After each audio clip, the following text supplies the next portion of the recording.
So the conclusion that I reach vis-a-vis the individual and civilization is this: culture is not our friend. Culture is not your friend. It's not my friend. It's a very uncomfortable set of accommodations that have been hammered out over time for the convenience of institutions.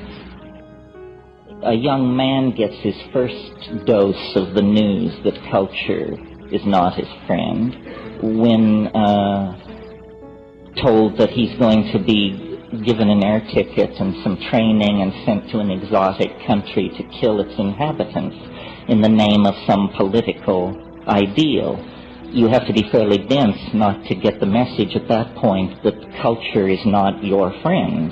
It is using you for its purposes. You would never dream of doing what it now proposes as the only conceivably right and righteous course of action. Well, that's, a black and white, a stark and enormous example of what I'm talking about. But I think every day, in thousands of ways, we betray our impulses toward wholeness, toward community, toward freedom, toward the spirit by genuflecting to cultural values that are squirrely or toxic or simply wrong-headed or obsolete. Culture is not your friend. It's an illusion. What kind of an illusion is it? And this sort of leads on to the other thing I've come to. It's a childish illusion, is the kind of illusion it is. Recently I had a physical examination with my doctor, and after it was all over, he leaned back in his chair and he said, well, most people your age in the 19th century were dead. Yes, quite true. People live a great deal longer in the 20th century. And consequently, I think part of what drives alienation is, culture is like being taken in a crap game. If you play long enough, you will figure out that you're being screwed. And, of course, if you die shortly into the game, it never enters your mind. We are all, some of you may have seen the little saying that hangs behind bars in Minnesota: "Wie get too soon old and too late smart." Well, some of us are getting smart earlier and earlier. And what is seen through to then is the fact that culture victimizes, ideology victimizes. These things are all con games. Reality, culturally defined reality, is some kind of an intelligence test. And those who are joining are failing the test. Business as usual is not on the menu, folks. We're either going to go into an era of immense resource scarcity, regimentation, governmental interference in our lives, tremendous propagandistic efforts to make us do one thing or another, or we're going to pull the plug on scientism and its stooges and the institutions which feed it. Capitalism is an interesting problem, more easily discussed now that communism is out of the picture. Capitalism is as anti-human a philosophy as you can possibly conceive, because at this very moment we should be consuming less, manufacturing less, selling less, transporting less. And what's the battle cry? Free trade everywhere. What does free trade mean? It means my right to come to your country and sell the most outlandish junk you've ever seen, and you will have no right to turn it away, because in the name of free trade, crapola has to go everywhere. See, they try to tell you that capitalism and democracy are not at variance. Actually, the whole Marxist-Leninist socialist thing was a side dish The real life and death struggle is between capitalism and democracy. Democracy says everybody has an innate worth that must be honored. Capitalism says those who die with the most toys win. You cannot reconcile these two things. So I think we're coming to a great crisis of fundamental, our relation to our own fundamental institutions. I'm not anti-capitalist. I think capitalism needs to sever its connection to materialism. It is going to get uglier and more chaotic and more crazy. There is going to be more starvation, more fascism, more dictatorship. Unless we do something, until we do something. And how bad is it going to have to get before people say, we're doing something wrong? People dance on the Russians, but you've got to admire people who have the guts to say, we did it entirely wrong, 100%. I mean, can you imagine in this country being able to it may be coming. It may be coming. I've for years had a fantasy speech, which I always imagined that I would somehow end up giving, but it's the speech where you say, my fellow Americans, you have been lied to, screwed and abused by these two criminal parties for 100 years. And your only hope is to overthrow the Republicrats and create a decent world to live in. Well, no Republican can make that speech. No Democrat can make that speech and be credible. It has to be somebody who wasn't in bed with either of those forces.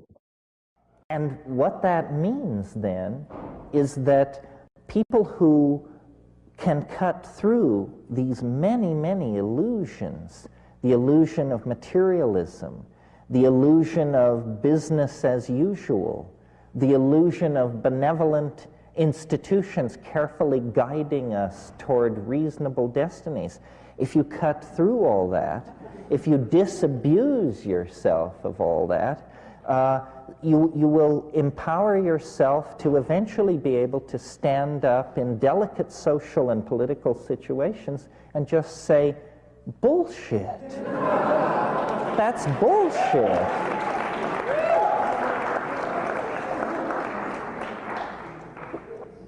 And this is worth considering doing simply because we have an imperiled planet on our hands.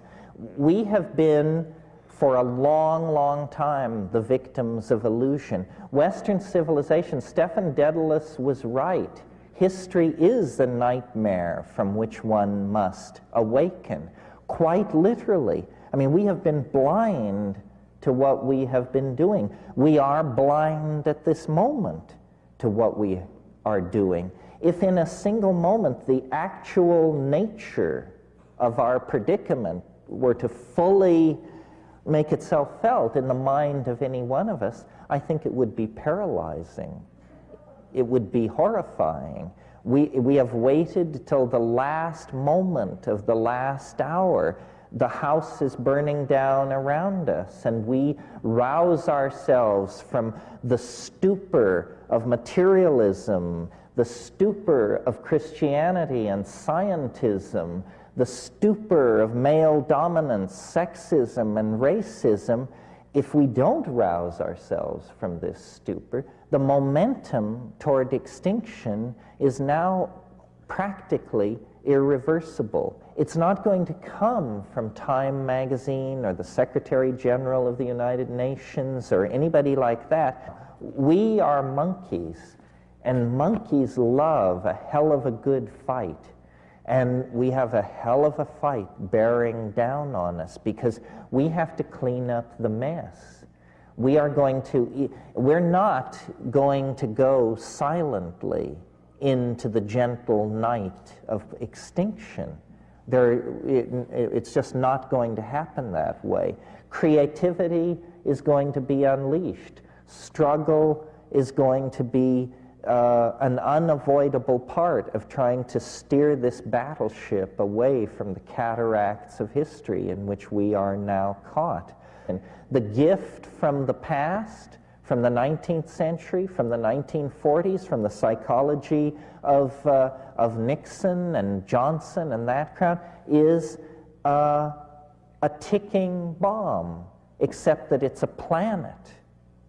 And it's the greatest challenge to intelligence that intelligence has ever faced. And yet it's precisely the kind of challenge that intelligence should be able to meet, because what it requires is large-scale strategic planning, implementation of visionary responses. It is not incremental. It's sudden, complete, and dramatic. And I really believe that there will only be one chance. You know, we are circling the runway of post-history, and the engines are running low, and there is one approach, and then, you know, if you miss that approach, you're into the drink. We are in an extraordinary transition.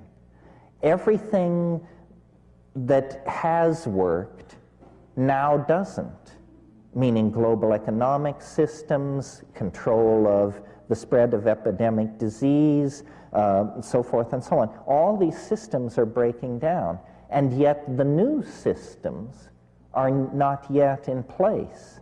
So this is a situation of extraordinary malleability, and a situation in which people of great vision and great ego can make tremendous impact. So it's a very dangerous situation. We saw this in the 1930s in Germany and in Europe, where there were all kinds of potentials, all kinds of possibilities. We forget how powerful a visionary Marxism was before the rise of fascism. Movements like Bauhaus and Dada and Surrealism all had agendas which disappeared then under the rise of fascism.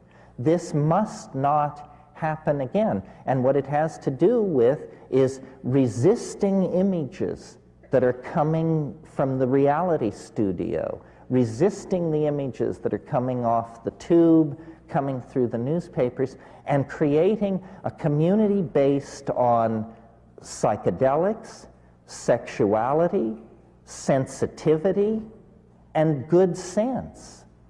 And what good sense will mean in this situation is the preservation of the earth, the preservation of diversity, deconditioning from product fetishism, deconditioning from energy overconsumption. All these things we understand, but we seem to lack the power to change our minds, or if we have that power, then the power to change other people's minds. And I am into psychedelics not because I think it's a sure thing, but because I think it is the only game in town. In other words, it's the only thing I've ever seen change an individual on a time scale similar to the time scale that we have if we're going to make a difference. I've seen over and over again, I'm sure many of you have, people go into a psychedelic jerks and come out halfway decent human beings, 8 hours later. We need a pharmacological intervention on antisocial behavior, or we are not going to get hold of our dilemma. And there have been dystopias based on drug intervention on aggressive behavior. You all remember Brave New World, where every time anybody raised their voice, they were given a gram of soma and told a gram is better than a dam. And so nobody ever had a thought in their head Well, that's a terrible drug. Let's not introduce that.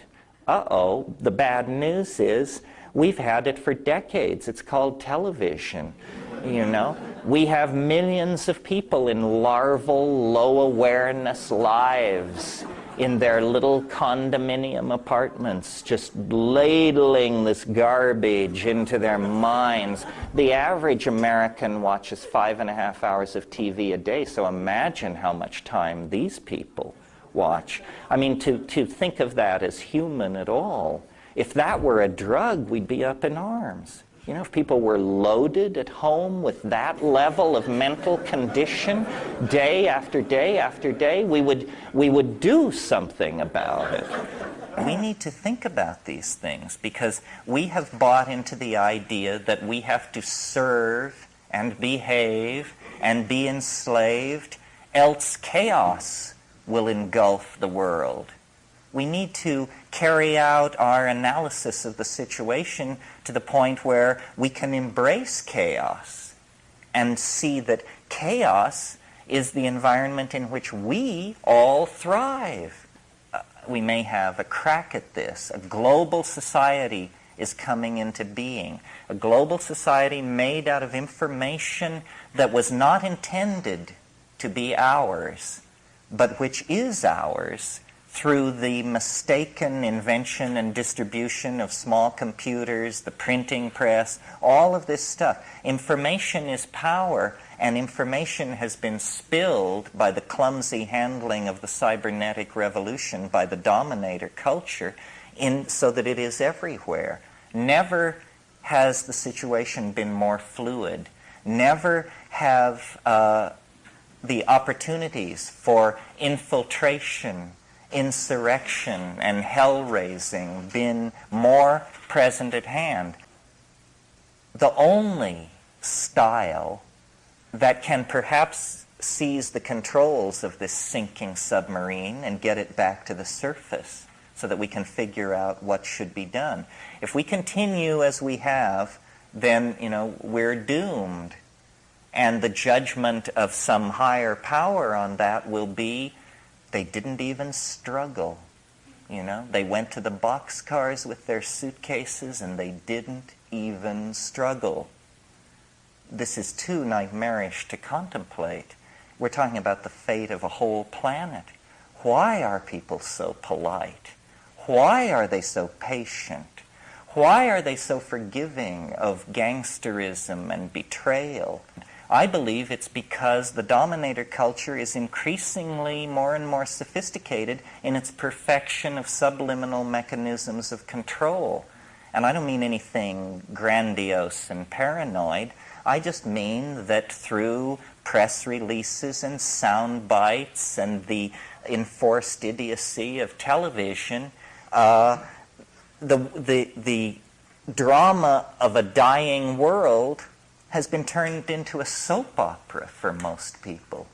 And they don't understand that it's their story and that they will eat it in the final act if somewhere between here and the final act they don't stand up on their hind legs and howl.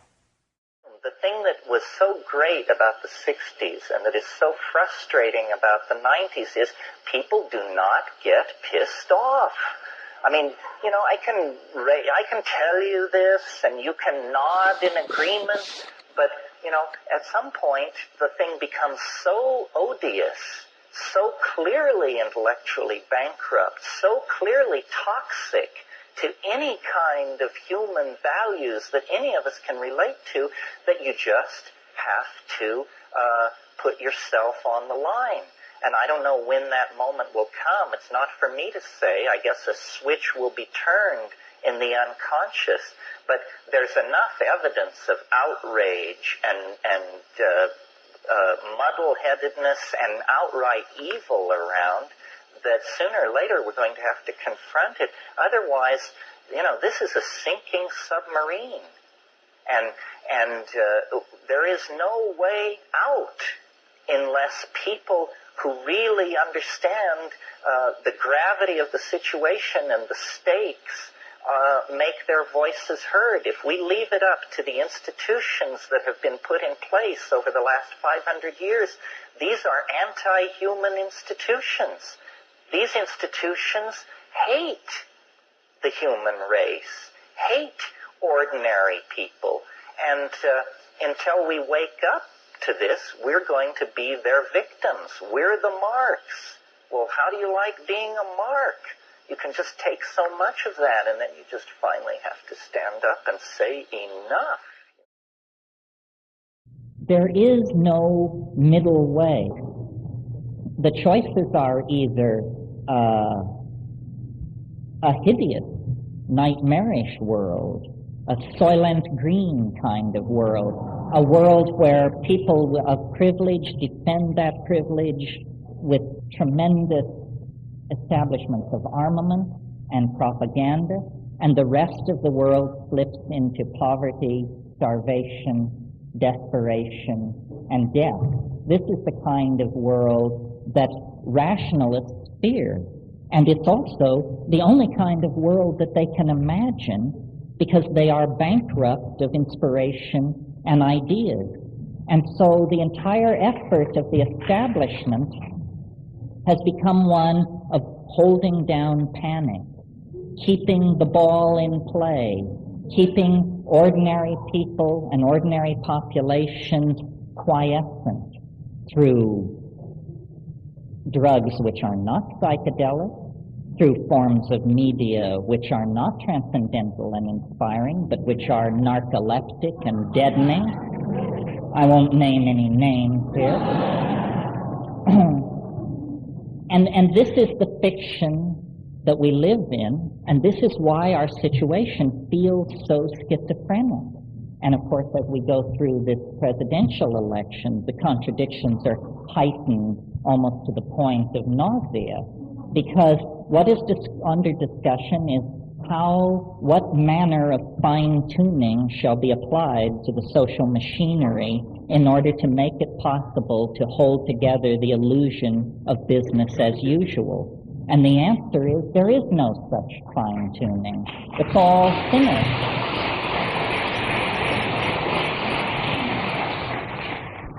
And instead, what is needed is a radical openness to new ideas of all sorts. And I believe that once this radical openness to new ideas is given respectability, the boundless creativity of the human mind will be tapped into and come to our aid. What we have to do is back away from our obsession with things. We can no longer define our worth through attachment to things. We have to create a psychology that reinforces inner worth. And what we have to do is stop looking for leadership from the top, because the least among us make their way into those positions of power. I mean, you can see that now. Those guys are not fit to throw guts down to a bear, any of them. And so, what we have to do is knock off this fantasy of being citizens inside a democratic state. I mean, what we are the propagandized masses inside a fascist dictatorship. And what people have to do is begin to form affinity groups, get their own shit together, get their own goals defined, and then move out into it and do it. It's not going to come from, the policy council of the Republican or Democratic Party. That's just silly to think that. What this is all about in political terms is the empowerment of direct experience. We all are sold a bill of goods. Maybe you remember the Bob Dylan song where he says, "It is not he or she or them or it that you belong to." This is what psychedelics teach you. We're not going to learn it from Der Spiegel, from Time magazine. It doesn't come like that. Direct experience, your experience, your opinion, your feelings, your sexuality is the only real thing in your universe. Don't transfer loyalty to ideology, to money, to party, to friends. All of these things are outside of the core of your reality, and centuries of programming have been laid on to all of us to take away the power of our own direct experience. This is why psychedelics are illegal. They don't care whether people jump out of windows or any of that. They're not interested in public health. They do not want people to take back their minds. And we're going to take back our minds. Soon. The sooner the better. That's really, to my mind, the bottom line. That's why this thing has potential world consequences, because an empowered individual in touch with their own existential core can do what that guy did with the 18 tanks. It was an idea that stopped the tanks, and it was an idea expressed not over state radio, not through the newspapers, but by one person taking a stand. You know, a great American philosopher, and I hope it was Emerson, said, if you are right, you are a majority of one. You are a majority of one. And this is what we all need to realize. We are responsible for ourselves, and we will set the agenda for the human future. The mushrooms once said to me, you must have a plan. If you don't have a plan, you will become part of somebody else's plan.